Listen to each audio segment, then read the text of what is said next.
Let's make this a quick one. You know the reason why discovery is ever so popular among newbies?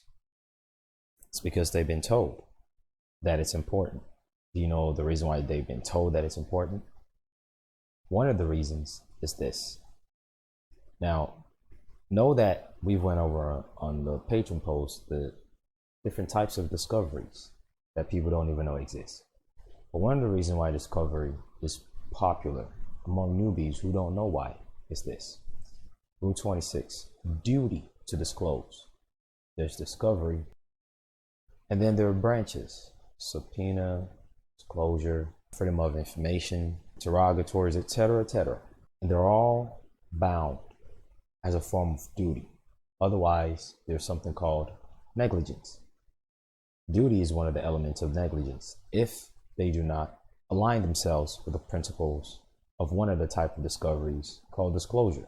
And it's embedded into the procedural due process as duty to disclose. General provisions governing discovery. Listen to this part. Initial disclosure. This is the part that whoever told newbies about discovery failed to tell them, along with why it's so important. In general, except as exempted by Rule 26A1B, or as otherwise stipulated or ordered by the court, a party must, without awaiting discovery requests, provide to the other party. Did you know that you don't even have to demand discovery? According to how discovery work. See all these people telling you to run away from their rules. It's their rules. It does nothing for you. It's their rules. Their rules tell you the core and where the chink to their armor is. Yet these same people telling you don't look at their rules will tell you, oh yeah, give them discovery, because if they don't give you discovery, they're in default. They have to dismiss the case. They have to give, but they don't tell you that before you even ask for discovery, there's something called disclosure that they must give to you without awaiting a discovery request. They must provide to the other party, you, the names, and if known, the address and telephone number of each individual likely to have discoverable information. Meaning they are supposed to assist you by way of something called disclosure so that your discovery process will be easier. This one step is the first stage of conception within this embryo called discovery that a lot of people miss. People miss this stage and end up doing discovery demands and say, oh, they're fraud. They didn't answer. They lied. They say they didn't get it. Of course they'll do that because they know you missed the crucial step, the predecessor to discovery called disclosure. You were supposed to say, okay, give me some disclosure of who's going to have the information that I need to do a discovery. Give me some information of the names and address and phone number, privy information that I'm supposed to be making this demand to, so that my discovery process will be much easier to afford me substantial and procedural due process. Everybody misses this stage of discovery. Yet they tell you, go do discovery. If they don't give you discovery, they're fraudulent. Of course, they're going to ignore you because you don't know what disclosure is. You missed the first stage before discovery. Discovery is not the first thing you do. Disclosure is. A party must, it's a necessity, without awaiting a discovery request, provide to the other parties the name and, if known, the address and telephone number of each individual likely to have discoverable information. Are there close corporation under any given public municipalities? Are public entities that are bound by Constitution contracting with private entities who are not bound by the Constitution but are bound by the rights and obligation of contract? Are these public entities privately contracting with private entities to subvert their liabilities and duty that they're bound to by the Constitution? Well, the disclosure demand is going to do that. The first thing you're supposed to do when it comes to figuring things out in any case is called disclosure, whereby hidden hands and hidden parties who are acting as the puppet master behind the strings will be exposed. If you just go straight to discovery, what you're doing is you're looking at the things that are readily available to you and you're making whatever demand you think you're making. But in truth, there are 9 out of 10 times more parties involved in why you are being affected. Mortgage, arrest, traffic, child support, firearm, whatever it is. There are always other things involved that you do not know. And discovery is not going to discover that for you. Discovery discovers the scope of what you're aware of, but you want to know more details of what you're already aware of. Disclosure discloses that which you are not aware of so that discovery can be used to its fullest potential. There are always other things involved that you do not know. And discovery is not going to discover that for you. Discovery discovers the scope of what you're aware of, but you want to know more details of what you're already aware of. Disclosure discloses that which you are not aware of so that discovery can be used to its fullest potential. A party must, without awaiting discovery request, provide to the other parties a copy or description by category and location of all documents, electronically stored information, and tangible things that the disclosing party has in its possession, custody, or control, and may use to support its claim. This is not discovery here. This is not a formal discovery request. This is disclosure.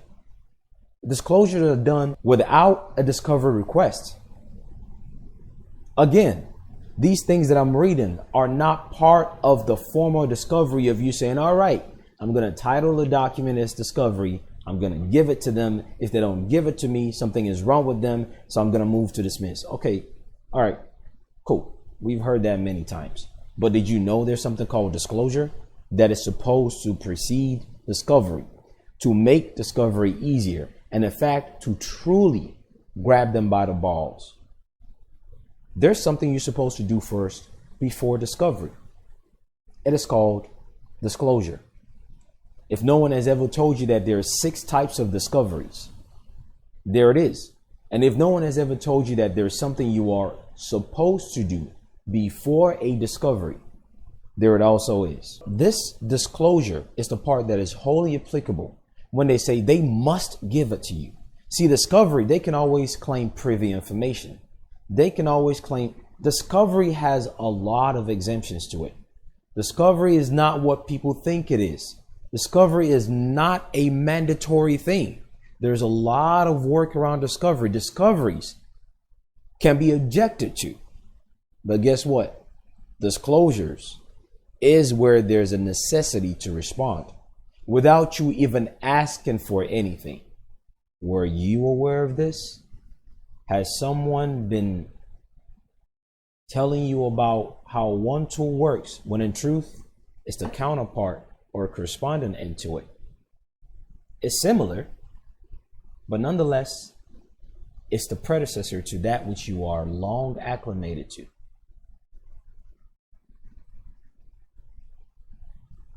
The subtlety in everything is the substance to it. Pay attention to the subtlety.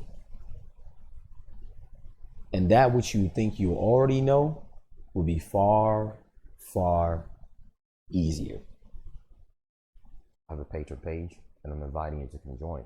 For you interested in discharge, we show everything about how it's done and my own experience. Consistent posts are made explaining many things regarding said discharge. Many will seek and simply wouldn't find.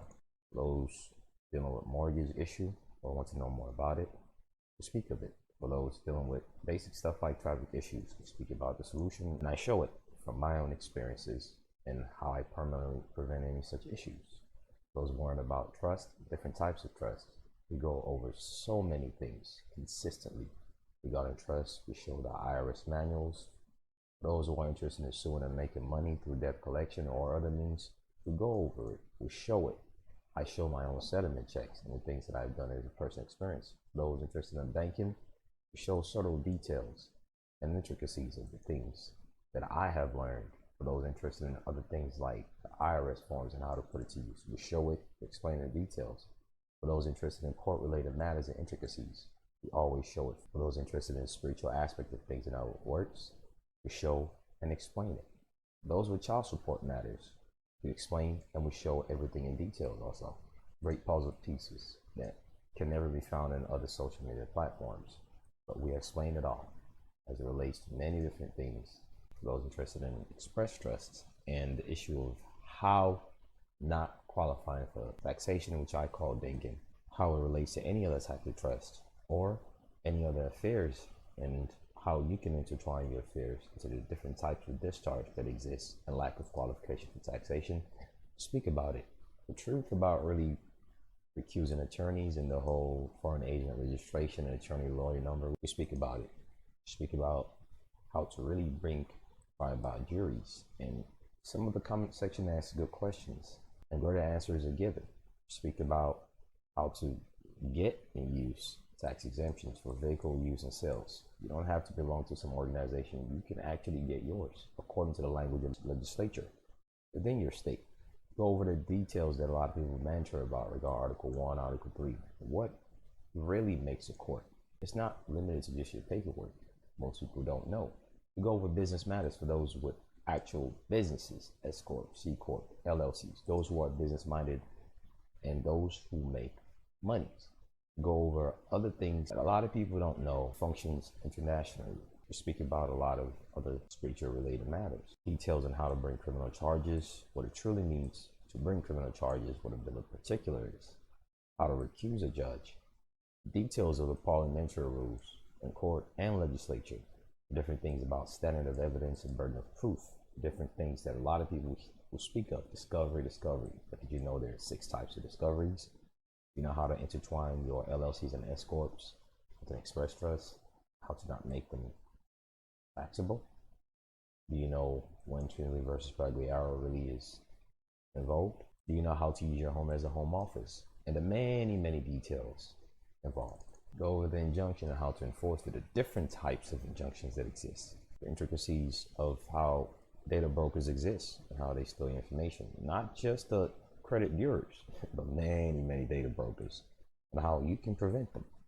We go over grants, getting grants. We go over issues and solutions of CPN and how they're created. There are about 6 or 4 to 5 different parts that were created. We go over caveats where people say sue them, but they don't really know. We go over the things to do after you sue them. We go over the issues of privacy and technology. All the whole thing about perfection of security interest, UCC, and how to use it and how to monetize a birth certificate, all that. We go over the details. There are a lot of principles and doctrines people don't know about that we go over. Go over how to really do the copyright and the details involved in it. Go over how to simply do a trademark. It's far more easier than you think. All these people telling you go to a trademark office, do this, write this letter. It's not that difficult.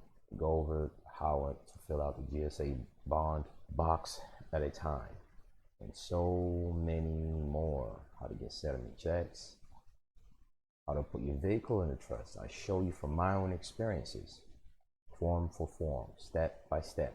Go over the different types of relief to be granted. The type of relief you seek invokes the type of jurisdiction that you fall under. All these people speaking about chancery, equity, at law, common law. The relief that you seek is directly tied to the type of jurisdiction.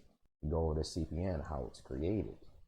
Go over how to obtain bonds, where to do it. Go over the different types of discharge and some more. We explain each of those types of discharge. We explain how trademark and copyright is affiliated with asset protection. We go over how to prove trust. We go over the different types of fraud. We go over the importance that many people will never know. So many more. I show my own experiences in the audio calls from court cases of how I get different types of settlement checks. Go over the different types of discharge. There's so much more that it can't even completely be spoken of here regarding trust. We go over how to create it step by step, and many more things that will never be shown on YouTube or any other platforms. Go over all the principles that people don't know about. And they speak about statute of limitation. Well, fraud does have a statute of limitation, but do you know how to subvert it? As to why that phrase fraud has no statute of limitation to bring it to life, most people don't know. There's so many things that we speak about. We speak about how to garnish people's checks and people's property. There's a form that you use for that. People don't know about it. Speak about details regarding foreign trustees. Speak about spiritual related matters. And on the Instagram page, if you get to join, come on over. There's also a Facebook page where questions and answers are posted and other reminder links to certain videos are shown. Until next time, take care. Best of luck.